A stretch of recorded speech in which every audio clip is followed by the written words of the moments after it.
Biology Punjab master academy में आपका स्वागत है। और आज हमारी बायो क्लास में हमने करना है नेक्स्ट टॉपिक सैलिवरी ग्लैंड का। देखो, सबसे पहले ये पार्ट 2 है डाइजेशन चैप्टर का, डाइजेशन एंड ऑब्जर्प्शन चैप्टर का। ये पार्ट 2 है और इस पार्ट 2 में हम आगे कंटिन्यू करने वाले हैं।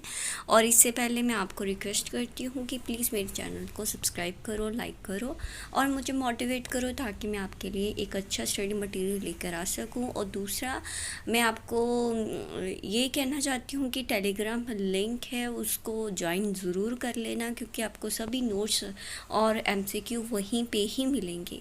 एक टेलीग्राम चैनल है, उस पर टेलीग्राम ग्रुप है, आप दोनों को ही फॉलो कर लेना एक तरह से, ठीक है। चलो अब आगे कंटिन्यू करते हैं। देखो, सैलिवरी ग्लैंड आपको पता ही है जहाँ से स्लाइवा बनता है। स्लाइवा भी आपको पता ही है जो कि डाइजेशन कॉज करता है, ठीक है। तो क्या होता है कि हमारे जो माउथ है, बक्कल कैविटी के अंदर क्या होता है, 3 तरह के होते हैं, 3 पेयर ऑफ सैलिवरी ग्लैंड होते हैं, ठीक है। तो क्या होता है, सबसे पहले कौन सा ग्लैंड होता है, लार्जेस्ट सैलिवरी ग्लैंड होता है जिसको हम पैरोटिड बोलते हैं। क्या बोलते हैं, पैरोटिड ग्लैंड बोलते हैं। फिर सब मैंटिबुलर एंड सब मैक्सिलरी ग्लैंड बोलते हैं और सब लिंगुअल ग्लैंड बोलते हैं। ये 3 ग्लैंड मैंने यहाँ पे लिखे हुए हैं। देखो, लार्जेस्ट सैलिवरी ग्लैंड कौन सा होता है, पैरोटिड ग्लैंड होता है। पैरोटिड सैलिवरी ग्लैंड होता है, दिमाग में डाल लो। पोजीशन कहाँ है, ईयर लोब के नीचे, it is present below the ear lobe, ठीक है। और कौन सी डक्ट होती है यहाँ पे, एक स्टेंसन नाम की डक्ट होती है। ये जो स्टेंसन डक्ट होती है open below and second molar end of upper jaw, जो हमारी अपर जॉ होती है, अपर जॉ के मोलर टीथ में, ठीक है, सेकेंड मोलर टीथ में, 3 मोलर टीथ होते हैं ना, तो सेकेंड मोलर टीथ में ओपन होती है। इसकी डक्ट कौन सी है, स्टेंसन डक्ट है, ठीक है। तो इसमें MCQ आ सकते हैं, प्लीज़ इसको ध्यान से पढ़ो, ठीक है। सब मैक्सिबुलरी और सब मैंडिबुलर कौन सा है, ये प्रेजेंट होता है at the jaw angle, they are present at the jaw angle, ठीक है। एंड यहाँ पे कौन सी डक्ट होती है, वॉटसन डक्ट, वॉर्टेंस डक्ट होती है, ठीक है। It open below the tongue inside the low incisor, ठीक है। और एक होती है सब लिंगुअल, लिंगुअल से आपको पता ही हो सकता है अंडर द टंग। और दूसरी बात, it is a small salivary gland and यहाँ पे बर्थोलिन डक्ट ऑफ रिविनस, ये डक्ट का नाम है जो टंग के अंडर बिलो ओपन होती है। क्लियर है। ये देखो NCERT और ट्रूमैन बुक का कॉम्बिनेशन है, इसके मैंने नोट्स बनाए हुए हैं, तो प्लीज़ इसको ध्यान से करो, बड़े अच्छे नोट्स हैं, आपके लिए बेनिफिट हो सकती है, तो प्लीज़ इसको ध्यान से करना, ठीक है। चलो आगे हम कंटिन्यू करते हैं।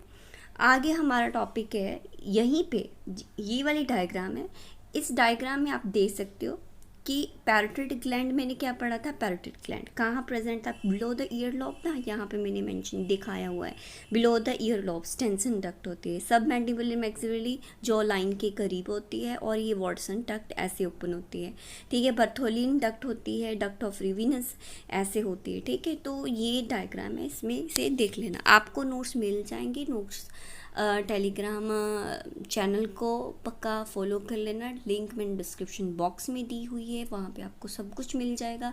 अगर आपने मेरे साथ कांटेक्ट करना है तब भी आप टेलीग्राम ग्रुप से कांटेक्ट कर सकते हो, ठीक है।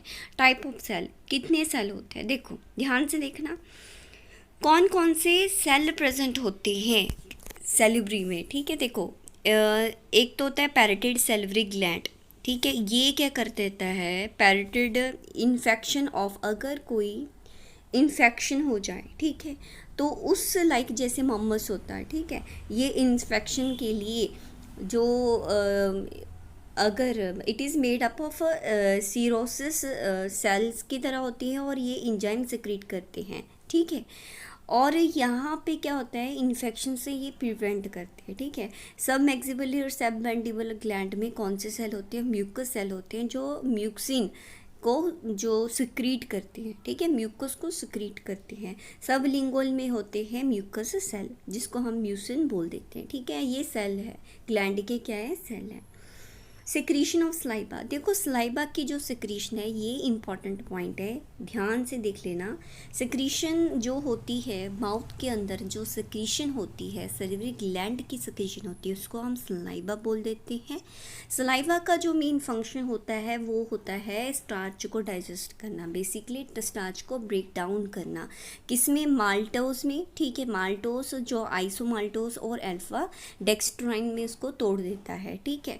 तो सेलिब्री अमाइलेज बोल देते हैं इसको हम, सेलिब्री अमाइलेज भी बोलते हैं और पटाइलिन भी बोलते हैं। वो जो इंजाइम स्लाइबा में प्रेजेंट होता है उस इंजाइम का नाम होता है सेलिब्री अमाइलेज। और पटाइलिन जो क्या करता है, फूड के अंदर जो स्टार्च होती है उसको ब्रेक डाउन करता है माल्टोज में, ठीक है। और इसमें क्या होता है, वाटर और इंजाइम्स प्रेजेंट होते हैं, सॉल्ट प्रेजेंट होता है, 99% वाटर होता है, म्यूसिन जो म्यूकस को बोलते हैं म्यूसिन, और इंजाइम होता है लाइसोजाइम। आपको पता ही होगा लाइसोजाइम जो इंजाइम्स होते हैं ये हेल्प करते हैं कोई भी बैक्टीरियल इन्फेक्शन को ख़त्म करने में। जैसे मान लो हम कोई फूड खाते हैं, ठीक है, उसमें से थोड़ा सा कंटेमिनेटर कोई बैक्टीरिया वगैरह लग गया तो ये उसको ख़त्म कर देता है, तो हमें इन्फेक्शन होने का जो चांसेस है वो कम हो जाते हैं, ठीक है। देखो इसका जो पीएच होता है, इसका जो पीएच होता है वो स्लाइटली एसिडिक पीएच होता है। और इसका जो वैल्यू है कितनी होती है secretion, 1 to 1.5 litre per day secretion होती है। और इसका पीएच कितना होता है, 6.8 इसका पीएच होता है। ये इम्पॉर्टेंट पॉइंट है, यहाँ पे मैं सर्कल कर रही हूँ ना, तो ये इम्पॉर्टेंट पॉइंट है, तो इसको नोट डाउन कर लेना, ठीक है। चलो आगे देखते हैं। आगे क्या है, देखो जो सेलिब्री अमाइलेज होता है वो एब्सेंट होता है इन द सलाइवा, कौन सी? Dog, cow, fellow and carnivores में, ठीक है। They are found in the saliva, pig में प्रेजेंट होता है। फेरिंग्स का क्या पर्पस है? देखो जो फेरिंग्स है आपको पता ही है क्या है। देखो माउथ है, ये आपको थोड़ी सी कॉम्प्लिकेटेड नज़र आ रही होगी बट मैं इसको करती हूँ इसका। जैसे देखो ये नॉस्ट्रल्स होते हैं, है ना, तो हम जैसे डायग्राम बनाते हैं, नॉस्ट्रल्स हो गया, माउथ हो गया, चिन एरिया, ये होगी नॉस्ट्रल्स, ठीक है। नॉस्ट्रल्स तो it open into the nasal chamber, ठीक है। नॉस्ट्रल्स आगे नेजल चैम्बर के लीड करेगा, है ना। तो नेजल चैम्बर के नीचे तो आपको पता था बक्कल कैविटी होती है, यहाँ पे बक्कल कैविटी होती है, ठीक है। तो हमने क्या स्टडी कर लिया, देखो माउथ भी हमने स्टडी कर लिया, बक्कल कैविटी भी स्टडी कर ली, ठीक है। और अब हम फेरिंग्स से स्टडी करने वाले हैं। तो देखो ये जॉ है, यहाँ पे नीचे जॉ होता है, जॉ के ऊपर क्या होती है, टंग, ये यहाँ पे मैंने टंग भी शो की है। अब पोर्शन देखो, देखो 3 तरह के हमारे होते हैं, ये 3 यहाँ पे 3 मैंने डायग्राम में 3 पोर्शन रिप्रेजेंट किए हैं ये वाले। एक तो होता है नेजोफेरिंग्स जो नेजल चैम्बर के नज़दीक होता है, एक होता है लेरिंगोफेरिंग्स, एक होता है ओरोफेरिंग्स। लेरिंगोफेरिंग्स जो हमारी लेरिंग्स जो होता है वॉइस बॉक्स के नज़दीक होता है, ठीक है। ये जो मैंने ये 2 पाइप बनाई हैं, ये क्या है, एक गट होती है, ठीक है, और एक मतलब फूड पाइप होती है, और एक हमारी क्या होती है, विंड पाइप है ये, ठीक है। तो इसमें अभी ये पर्पस तो नहीं है, बस ये डायग्राम क्या शो करने के लिए है, 3 तरह के पोर्शन होते हैं, एक नेजोफेरिंग्स, लेरिंगोफेरिंग्स और एक ओरोफेरिंग्स। अब इसका आगे हम डिस्कशन करते हैं।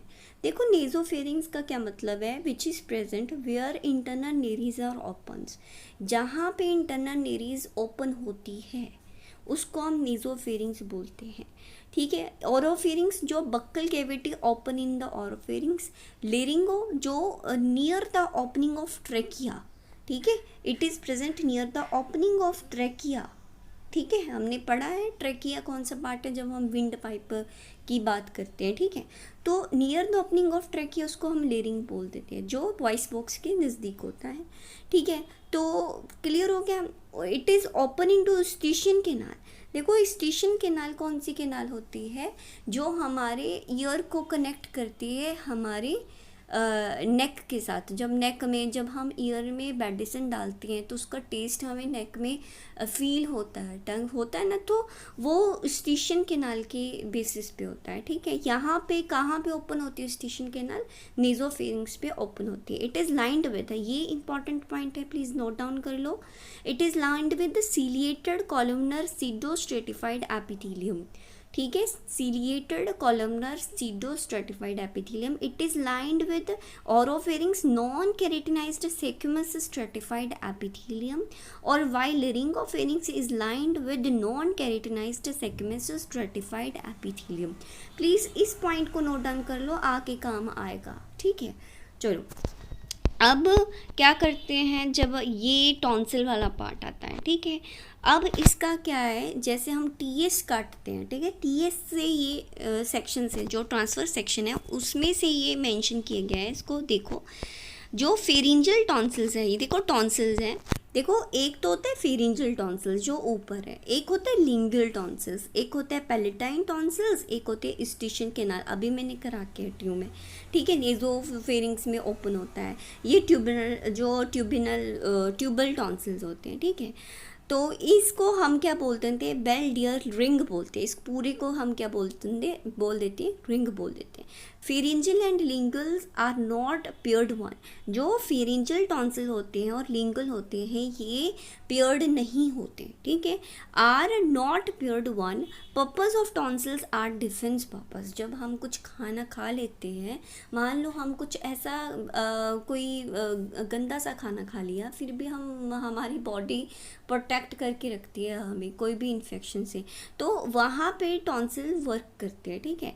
उसके बाद बेल्डाइज लिम्फाइड रिंग वी कॉल, इसको हम लिम्फाइड ऑर्गन में डालते हैं क्योंकि ये एज अ लिम्फोसाइट वर्क करता है। यहाँ पे क्या होता है, लिम्फोसाइट बनते हैं क्योंकि एज अ डिफेंस पर्पस के लिए हमारे शरीर को प्रोटेक्ट करता है, ठीक है। चलो ये था हमारा टॉन्सिल्स का फैक्ट, ठीक है, टॉपिक था। आगे देखो हिस्टोलॉजी ऑफ एलिमेंट्री केनाल, देखो यहाँ तक हमने क्या स्टडी किया था, हमने देखो कॉन्टीन्यूसली हम स्टडी कर रहे हैं। जैसे सबसे पहले हमने माउथ के बारे में स्टडी किया, फिर बक्कल कैविटी के बारे में, बक्कल कैविटी में टीथ, फिर टंग, फिर उसके बाद हमने सैलिवरी ग्लैंड और देन फेरिंग्स हमने स्टडी कर लिया। अब हम करेंगे यहाँ पे हिस्टोलॉजी ऑफ एलिमेंट्री केनाल। देखो ध्यान से देखना प्लीज़, देखो ये ना आपकी एनसीईआरटी बुक है, उसको खोल लो पहले तो।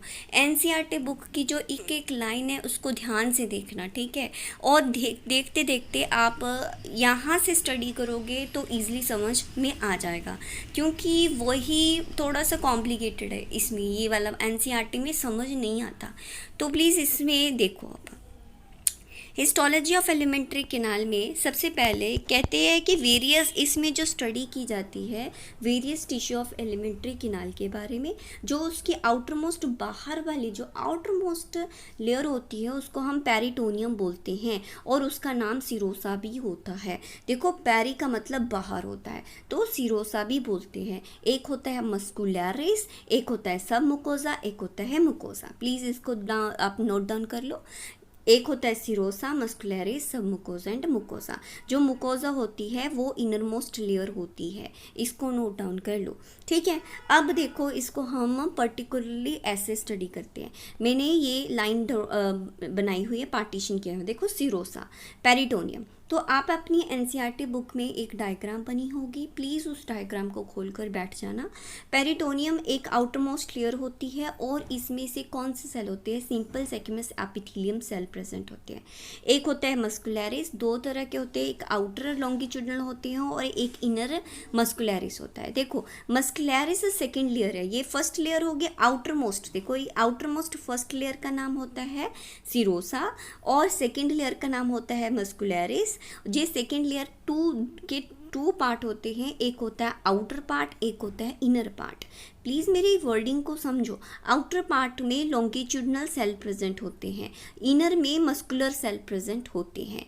ऑब्लिगेट मसल जो होते हैं, देखो ये कहाँ प्रेजेंट होते हैं, एग्जाम्पल है ये oblique muscles in stomach present होते हैं। ये मोस्ट इम्पॉर्टेंट पॉइंट है कि जो स्टमक के अंदर कौन से मसल प्रेजेंट होते हैं, oblique muscles present in stomach cell. Stomach में कौन सी लेयर होती है, मस्कुलैरिस प्रेजेंट होते हैं। एक होता है सब मुकोजा। जो सब मुकोजा होता है वो डेंस कनेक्टिव टिश्यू का बना होता है। एक होता है मुकोजा जो इनर मोस्ट होता है और it is divided into 3 layer.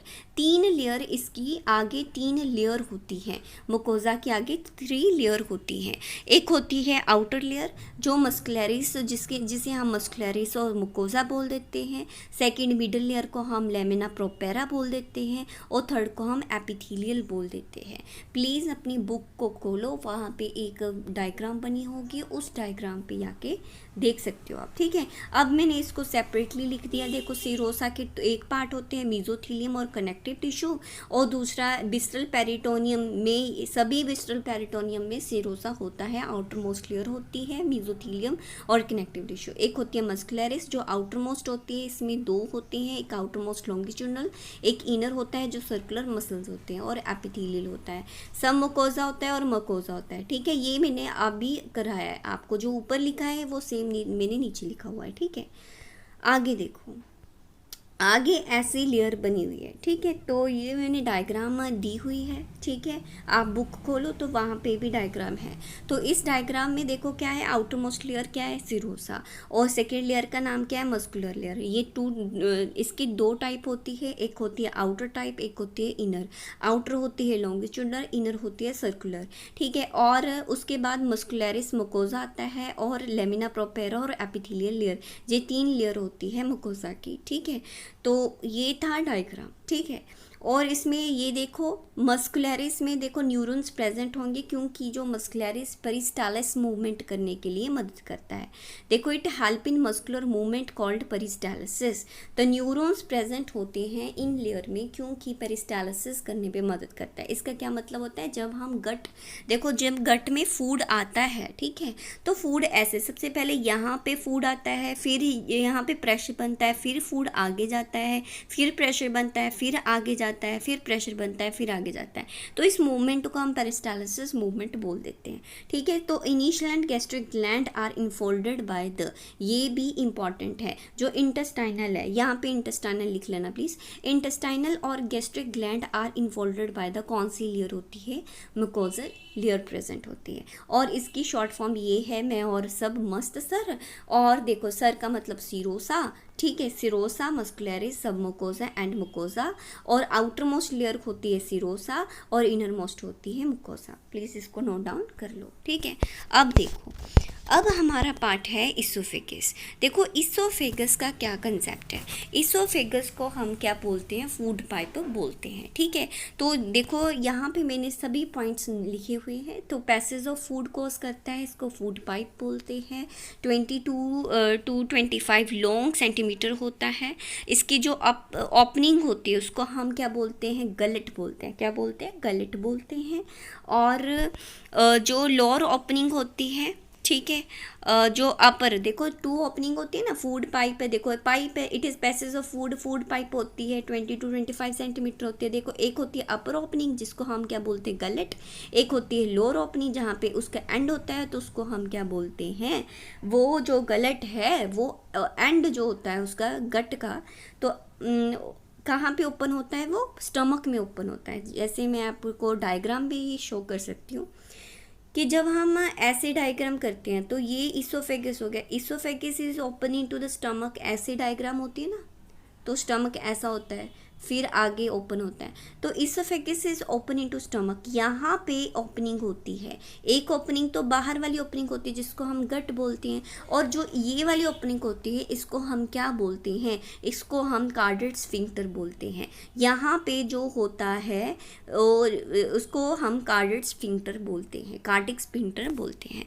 तो देखो lower opening guarded by the, lower opening guarded by the, ये इंपॉर्टेंट है, प्लीज़ इसको नोट डाउन कर लो। Lower opening guarded by the cardiac sphincter which is called, उसको हम इसोफेजियल गैस्ट्रिक स्फिंक्टर भी बोल देते हैं। इसोफेजियस मतलब इसोफेगस, गैस्ट्रिक का मतलब जो स्टमक में ओपन होती है। मतलब मैंने अब भी डायग्राम में शो किया था ना कि जैसे ये गट है, गट में ये क्या होता है, स्टमक होता है, तो स्टमक के ये ऐसा होता है ना, तो गट के देखो ये कौन सा पार्ट है, इसोफेगस का पार्ट है। ये ये गैस्ट्रिक का पार्ट है। तो इसोफेजियल गैस्ट्रिक स्फिंक्टर, स्फिंक्टर का मतलब ढक्कन लगा लो, ठीक है, तो उसको हम बोलते हैं। क्लियर हो गया। और दूसरा यहाँ पे देखो, it runs from the base of the pharynx, pharynx जहाँ स्टार्ट होता है वहाँ से लेके it runs through the entire neck, पूरी नेक से, एंड द ओपन कहाँ से होता है, it cover through the diaphragm and then open into the stomach, stomach पे जाके ओपन हो जाता। इस डायग्राम में मैंने शो किया हुआ है, जैसे एक फूड पाइप होती है, ये ट्रैकिया का पोर्शन है, और ये हाफ उसका पार्ट स्केलेटन मसल का होता है, और ये हाफ पार्ट इसका स्मूथ का होता है। यहाँ पे कार्डिक स्फिंक्टर होता है। इस कार्डिक स्फिंक्टर को हम क्या बोलते हैं, इसोफेजियल गैस्ट्रिक स्फिंक्टर भी बोलते हैं। इसकी 4 लेयर होती हैं, अभी हमने स्टडी की है, सीरोसा, मस्कुलरिस, सब मुकोजा एंड मुकोजा। मुकोजा हैज़ अ मस्कुलर, देखो मुकोजा हैज़ अ म्यूकस ग्लैंड। यहाँ पे ये इंपॉर्टेंट पॉइंट है कि जो म्यूकोजा होता है वहाँ पे म्यूकस ग्लैंड होता है, उसको, उसकी सेल को हम गॉबलेट सेल बोल देते हैं। तो प्लीज़ इसको नोट डाउन कर लो। तो गॉबलेट सेल की जो स्ट्रक्चर होती है वो ऐसी दिखती है, ठीक है। तो मस्कुलर जो लेयर होती है has mucosa muscularis layer has muscle distribution, mucosa has mucus gland cell होते हैं। जैसे ये किसकी लेयर है, ये इसोफेगस की ही बात कर रही हूँ, ठीक है। क्रॉस सेक्शन, अगर हम उसका क्रॉस सेक्शन देखें तो वहाँ पे एक ल्यूमन होता है, जैसे ऐसा दिखता है इसोफेगस, ठीक है। इसोफेगस में ऐसे ल्यूमन होता है, तो उसकी एक फोल्डिंग लाइन होती है जिसको हम रिजिस बोल देते हैं, ठीक है। ओपनिंग होती है, food passes through the peristalsis, कौन सी मूवमेंट होती है, पेरिस्टालिसिस मूवमेंट की तरह फूड पास करता है, ठीक है। ये इंपॉर्टेंट पॉइंट है बुक के, उसको नोट डाउन कर लो। मेरे नोट्स के साथ साथ आप बुक भी यूज़ करो, ठीक है, सब अच्छा होगा। पेरिस्टालिसिस की होती क्या होती है उसकी देखो डेफिनेशन आगे, it is a rhythmic contraction. किसकी कॉन्ट्रैक्शन होती है, अपर मसल कॉन्ट्रैक्ट। सो सबसे पहले जो अपर वाले मसल, जैसे फूड पास कर रहा है तो अपर जो मसल होते हैं वो कॉन्ट्रैक्ट करते हैं, कॉन्ट्रैक्ट करके ये फूड को पुश करते हैं, ठीक है, डाउनवर्डली पुश करते हैं, तो फूड डाउनवर्डली पुश होता है। फिर यहाँ पे फूड आ गया, फिर अपर मसल कॉन्ट्रैक्ट करते हैं, फिर फूड डाउनवर्डली पुश होता है। तो इस तरह की मूवमेंट को हम पेरिस्टालिसिस बोल देते हैं। अब क्या होता है, अब बात आती है स्टमक की। स्टमक आपको पता ही है, डायग्राम में देखा है, एनसीईआरटी की बुक में डायग्राम बनी हुई है, ठीक है। तो पता ही है कि जैसे हम इसोफेगस की बात करते हैं, इसोफेगस तो अभी स्टडी कर लिया, तो oesophagus is open into the stomach, oesophagus it leads to stomach, मतलब द इसोफेगस जो होती है it open into the stomach, आपको पता ही है। फिर स्टमक में ओपन होती है, और इसको हमने अभी बोला है इसोफेजियल गैस्ट्रिक ओपनिंग बोला है। स्फिंक्टर को क्या बोला है, इसोफेजियल गैस्ट्रिक ओपनिंग। 3 पार्ट होते हैं स्टमक के, 3 पार्ट होते हैं स्टमक के, फंडस, कार्डिक एंड बॉडी, ठीक है, pyloric, fundus, cardiac and pyloric, ठीक है। ये तो ये बॉडी मैंने बता रखी है कि ये स्टमक का पार्ट होता है, ठीक है। फंडस, कार्डिक और पाइलोरिक, ठीक है, ये बॉडी, यहाँ पे इसको बॉडी बोल देते हैं, ठीक है। ये 4 पार्ट हो गए। तो डायफ्राम, यहाँ पे डायफ्राम होता है जो ब्रीदिंग में हम पढ़ेंगे, स्टडी करेंगे। और देखो स्टमक इज ओपन इनटू, फिर स्टमक ड्यूडेनम में ओपन होता है, ठीक है। तो जहाँ पे ओपनिंग होती है स्टमक फर्दर कहाँ पे ओपन होता है, ड्यूडेनम में, और उस ओपनिंग को क्या बोलते हैं, पाइलोरिक स्फिंक्टर बोलते हैं। स्फिंक्टर का मान लो ढक्कन मान लो, चलो एग्जाम्पल है, फिर ऐसे कोई पर्दा मान लो, जो भी मानना है। तो सिंपल सी बात है, इंपॉर्टेंट बात बताने जा रही हूँ कि जैसे ओपनिंग, ये इसोफेजियल और गैस्ट्रिक की ओपनिंग होती है जिसको हम कार्डिक स्फिंक्टर बोलते हैं। जब स्टमक ओपन होता है ड्यूडेनम में तो उसको हम पाइलोरिक स्फिंक्टर बोलते हैं, ठीक है। चलो आगे करते हैं। Oesophagus open into the stomach by oesophageal gastric opening guarded by the cardiac sphincter और इसोफेजियल गैस्ट्रिक स्फिंक्टर। क्लियर है। Stomach open into small intestine, मतलब वो ड्यूडेनम का पार्ट आ जाएगा, ठीक है। Small intestine part circular muscle guarded, वहाँ पे सर्कुलर मसल्स होते हैं और उसको हम पाइलोरिक स्फिंक्टर बोलते हैं। क्लियर हो गया। अब देखो, जो स्टमक है, स्टमक की भी 4 लेयर होती है। कौन कौन से? एक आउटर लेयर होती है, उसको हम आउटर सिरोसा, मस्कुलरिस, सब मुकोसा और मुकोसा बोलते हैं। ठीक है, ये सेम कंसेप्ट है जो अभी हमने स्टडी किया है। ठीक है, देखो mucosa has a gastric gland. Important बात तो यहाँ पे है कि जो मुकोसा लेयर होती है उसमें क्या होती है? गैस्ट्रिक ग्लैंड होते हैं। ठीक है, क्या होते हैं? गैस्ट्रिक ग्लैंड, क्योंकि स्टमक में हम गैस्ट्रिक जूस की बात करते हैं। ठीक है, जहाँ पे HCl होता है, तो गैस्ट्रिक जूस कौन सिक्रेट करेगा? गैस्ट्रिक ग्लैंड ही सिक्रेट करेगा ना। तो ये बात है। Carbohydrate rich food stay in the stomach. देखो, जब हम कार्बोहाइड्रेट की बात करते हैं वहाँ पे स्टमक पे 1 और 2 घंटे के लिए स्टोर होता है, प्रोटीन 3-4 घंटे के लिए और फैट 4 तो 6 घंटे के लिए स्टोर होता है। और ये थोड़ा सा क्या है, इसकी डायग्राम बनाई हुई है।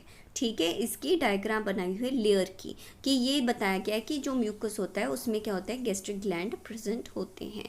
अब देखो, जो ये ग्लैंड है, इनमें से क्या होता है? सेल होते हैं। इन ग्लैंड के क्या होते हैं? सेल होते हैं। जैसे हमने पीछे स्टडी किया था, सैलिवरी ग्लैंड में स्टडी किया था, वहाँ उसके सेल थे। वैसे ही जो ये गैस्ट्रिक ग्लैंड होता है, इनमें क्या होते हैं? सेल प्रेजेंट होते हैं। ये सेल है, एक होता है गबर्ट सेल, एक होता है चीफ सेल, एक oxyntic cell, Ajanta fin sales और बेसल सेल्स। प्लीज़ इसको नोट डाउन कर लो। ये मैंने थोड़ी सी ऐसी बैठे बैठे ही कोई ट्रिक बनाई थी, जैसे गोपाल से गॉबलेट सेल, शेफ से शेफ सेल, ऑक्सीजन से ऑक्जेंटिक सेल, बनाने से बेसल सेल लगा लो, आया मतलब अर्जेंटाफिन सेल्स। ठीक है, चलो ये याद करने के लिए है। अब हम आगे इसकी पोजीशन देखते हैं। ये ट्रूमैन की बुक में डायग्राम दी हुई है। ठीक है, तो ये ऐसे ये स्ट्रक्चर किसकी है? जो गैस्ट्रिक सेल है, गैस्ट्रिक ग्लैंड की स्ट्रक्चर है। और उस गैस्ट्रिक ग्लैंड पे हम पोजीशन ऑफ सेल की बात करते हैं। जैसे गबेट सेल यहाँ पे प्रेजेंट होता है। ऑक्जेंटिक सेल देखो, रेड कलर के जो सेल यहाँ पे बने हुए हैं वो ऑक्जेंटिक सेल है। शेफ सेल ऐसे प्रेजेंट होते हैं, अर्जेंटाफिल सेल ये से होते हैं, और स्टेम सेल और बेसल सेल और जी सेल। ठीक है, क्लियर है? तो ये बात है, ये ट्रिक है यहाँ पे। तो आई थिंक आपको इतना समझ में आ गया होगा। आगे हम इन सेल की बात करते हैं। देखो, गॉबलेट सेल क्या होती है? जो सिक्रीट करता है म्यूकस को। प्लीज़ इसको, यही तो इम्पॉर्टेंट बात है, तो इसको तो ध्यान से पढ़ना चाहिए। गॉबलेट सेल क्या सिक्रीट करता है? म्यूकस। ठीक है, म्यूकस आपको पता ही है, अगर हमारे स्टमक में HCl की मात्रा ज़्यादा होती है, एसिड ज़्यादा होता है, तो उसको एसिड तो हमारे स्टमक को मतलब जला देगा ना, तो उसको प्रिवेंट करने के लिए, नरिश करने के लिए म्यूकस का होना ज़रूरी है। So it protect the stomach lining from the HCl। Clear है? ऑक्जेंटिक सेल और पेराइटल, ऑक्जेंटिक सेल को हम पेराइटल सेल बोल देते हैं। और जो ऑक्जेंटिक सेल होता है वो क्या करता है? नोट डाउन कर लो, वो HCl को सिक्रीट करता है। ठीक है, HCl एज आ इंट्रिंसिक फैक्टर की तरह भी वर्क करता है। ठीक है, HCl को सिक्रीट करता है, HCl को सिक्रीट करता है, जो कि इंट्रिंसिक फैक्टर की तरह वर्क करता है। इंट्रिंसिक फैक्टर का मतलब जब फूड एंटर हो जाता है तो ये ऑक्जेंटिक सेल के हो जाते हैं, एक्टिवेट हो जाते हैं, क्योंकि जब फूड एंटर हो जाता है उस फूड को डाइजेस्ट करना इम्पॉर्टेंट है। तो वहाँ पे जो ऑक्जेंटिक सेल होते हैं वो जो ऑक्जेंटिक सेल होते हैं वो HCl को सिक्रीट कर देता है। HCl it is a pH 4 enzyme action. ठीक है, it kills the germs and activate the enzymes. Further जो एंजाइम होते हैं, देखो क्या होता है, ध्यान से सुनना। अब मेरी बात को ध्यान से सुनना, क्या बता रही हूँ। फूड हमने खा लिया, फूड गया पेट में। ठीक है, वो पेट में क्या होता है? सबसे पहले वर्क करेगा ऑक्जेंटिक सेल और पेराइटल सेल। अब जी ये सेल जो हैं वो HCl को सिक्रीट कर देगा, और जो HCl एसिड है वो पहले तो जो फूड के अंदर जो जर्म्स होते हैं उसको खा जाता है, फिर एक्टिवेट करता है एंजाइम्स को। अब वो कौन से एंजाइम्स एंजाइम्स होते हैं? एंजाइम्स होते हैं जो प्रोटीन को डाइजेस्ट करते हैं। कौन से एंजाइम होते हैं जो प्रोटीन को डाइजेस्ट करते हैं? प्लीज़ नोट डाउन कर लो। एंजाइम्स कौन से होते हैं जो प्रोटीन को डाइजेस्ट करते हैं? प्रोटीन को डाइजेस्ट करते हैं वो एंजाइम्स होते हैं। चलो आगे क्या है? आगे कैस्टल जो हमारे जो कैटल्स मतलब जो डोमेस्टिक एनिमल्स होते हैं, वहाँ पे क्या होता है? ऑब्जर्प्शन ऑफ विटामिन B12 की भी ऑब्जर्प्शन होती है, साइनोकोबालामीन की ऑब्जर्प्शन होती है, ठीक है। एक होते हैं चेफ सेल्स। चेफ सेल्स जो सेल्स है उसको हम पैप्टिक सेल्स भी बोलते हैं, ठीक है। इसको हम जाइमोजेंस भी बोला जाता है, ठीक है। इसकी जो ये सेल है ये एंजाइम्स बनाते हैं। ये सेल क्या बनाते हैं? एंजाइम्स बनाते हैं। कौन कौन से? Pepsinogen, prorennin and gastric lipase. Please इसको नोट ऑन कर लो। जो चेफ सेल्स हैं पेप्सिनोजन बनाते हैं। पेप्सिनोजन क्या होता है? इनएक्टिव फॉर्म होती है। इनएक्टिव फॉर्म होती है मतलब अब देखो सबसे पहले HCl काम करेगा, एंजाइम्स को एक्टिवेट करेगा। कौन से एंजाइम को एक्टिवेट करेगा? पेप्सिनोजन को। पेप्सिनोजन को एक्टिवेट करके वो कौन सा प्रोटीन, पेप्सिन नाम की जो एंजाइम है उसको रिलीज़ करेगा। प्लीज़ नोट डाउन, HCl है, एक्टिवेट करता है पेप्सिनोजन को। पेप्सिनोजन आगे टूट जाता है पेप्सिन में, बस। प्रोरेनिनिन में, प्रोरेनिनिन कौन सा एंजाइम बनाता है? रेनिनिन, जो आगे कैसीन प्रोटीन को डाइजेस्ट करने में मदद करता है। एक होता है माइल्ड गैस्ट्रिक लाइपेज। लाइपेज का मतलब जो लिपिड को डाइजेस्ट करने में मदद करता है, ठीक है जी। चलो आगे देखो, आगे क्या है?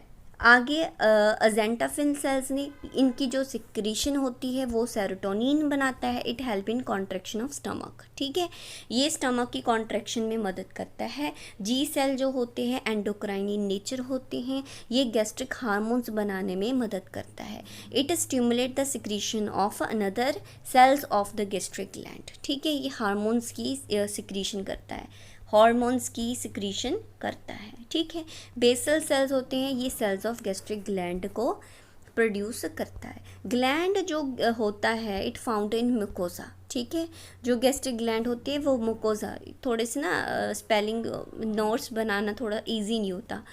Gastric gland found in the mucosa. Composition क्या है? अब गैस्ट्रिक जूस की क्या कॉम्पोजिशन? स्टमक में गैस्ट्रिक जूस होता है ना, तो उसकी कॉम्पोजिशन क्या है? कॉम्पोजिशन सिंपल है, HCl होता है, पेप्सिनोजन होता है, इनएक्टिव प्रोरेनिनिन प्रेजेंट होता है, माइल्ड लाइपेज होता है, गैस्ट्रिन होता है, इंट्रिंसिक फैक्टर होता है, B12 किस कहाँ में? डोमेस्टिक एनिमल्स में म्यूकस प्रेजेंट होता है। अब pH क्या है गैस्ट्रिक, इसकी गैस्ट्रिक जूस की क्या pH है? 1.2 to 1.8 उसकी pH होती है। वॉल्यूम है 2 to 3 लीटर पर डे, इसकी वॉल्यूम सिक्रीशन होती है। जो र्यूमिनेटिंग एनिमल्स होते हैं मतलब जो डोमेस्टिक एनिमल होते हैं, ठीक है, जैसे काऊ वगैरह, वहाँ में र्यूमन प्रेजेंट होता है, उसको हम पाउच बोलते हैं। रेटिकम प्रेजेंट होता है, ओमसम जो भी है, एबोमेसम, ये उसका नाम है, ठीक है, उस पार्ट का नाम है। मेन आपको क्या याद रखना है कि जो सिम्बायोटिक बैक्टीरिया रिम्यूनोकोकस प्रेजेंट होता है, इसके जो मतलब डंग होता है, मतलब जो वेस्ट मैटर होता है ना, उसमें क्या होता है, कौन सा प्रेजेंट होता है बैक्टीरिया? रिम्यूनोकोकस बैक्टीरिया प्रेजेंट होता है, जो कि मीथेन गैस को प्रोड्यूस करने में मदद करता है। तभी हम बायोगैस से मीथेन गैस बना सकते हैं। तो आज के लिए इतना ही काफ़ी है। कल हमने स्टार्ट करना है स्मॉल इंटेस्टाइन और आगे हम फर्दर कंटिन्यू करेंगे, ठीक है। तो थोड़ा सा पार्ट यहाँ पे भी रह गया। ओमसम जो हेल्प करता है absorption of bicarbonate ion and other water, ठीक है। एबनोमसम जो होता है ये ट्रू स्टमक होता है। किसकी बात कर रही हूँ? ये डोमेस्टिक एनिमल्स की, काऊ वगैरह की। HCl होता है, एंजाइम्स होता है और ये होता है, ठीक है। Thank you so much. Please मेरे चैनल को लाइक करना, सब्सक्राइब करना और मुझे मोटिवेट करना, ताकि मैं आपके लिए अच्छी वीडियो लेकर आ सकूं, और दूसरा आपको ज़्यादा तो ज़्यादा MCQ प्रोवाइड कर सकूं, ठीक है। मेरे से कांटेक्ट करने के लिए आपको टेलीग्राम ग्रुप को ज्वाइन करना होगा, उसकी लिंक मैंने अभी डिस्क्रिप्शन बॉक्स में दी है। Thank you so much.